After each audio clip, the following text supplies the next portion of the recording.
సభకు అధ్యక్షత వహిస్తున్నటువంటి నరేష్ అన్నకి, అదేవిధంగా వేదిక మీద కూర్చున్నటువంటి పెద్దలు,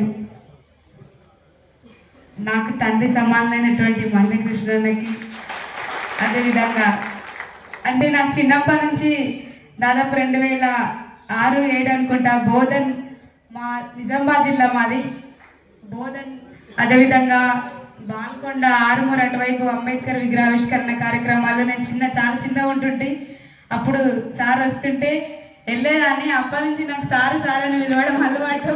అందరు చాలా మంది అన్నాన్ని పిలువమని అంటుంటే అది అలవాట్లో అట్లా అలవాటైంది కాబట్టి అట్లనే పిలుస్తుంటా అన్నమాట. అప్పటి నుంచి ఇప్పటి వరకు నాకు కొంచెం పరిచయం ఉంది. కానీ ఇప్పుడు ఈ మధ్య కాలంలో ఈ 2 నెలల్లో ABCD వర్గీకరణ ఉద్యమంలో నేను భాగమైనందుకు నాకు చాలా సంతోషంగా ఉంది, చాలా గర్వంగా కూడా ఉంది.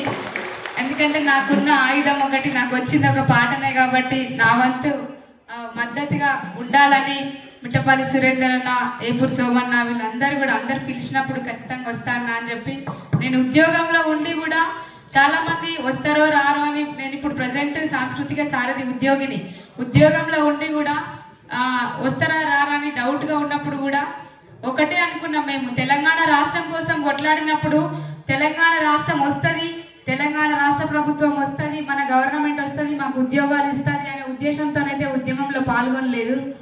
ఇప్పుడు ఉద్యోగం ఉన్నా పోయినా ఒకటే. కానీ ఇది న్యాయబద్ధంగా జరిగే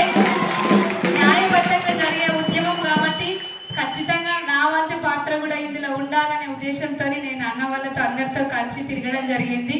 చాలా సంతోషంగా ఉంది ఈరోజు కూడా ఇక్కడికి రావడం. వెంకటేష్ అన్నకి కానీ అందరికీ, వేదిక మీద ఉన్న పెద్దలందరికీ కూడా నేను శిరస్సు వంచి కళాభివందనాలు తెలియజేస్తున్నా.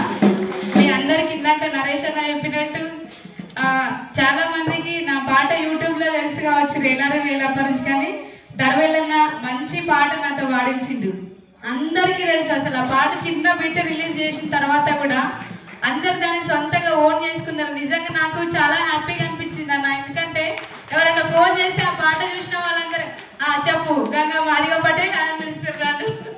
ఎందుకంటే నేను ఒక మునుర్కా బిడ్డనైనా కానీ చాలా మంది నన్ను ఓన్ చేసుకున్నారు ఇంటి ఆడబిడ్డలాగా.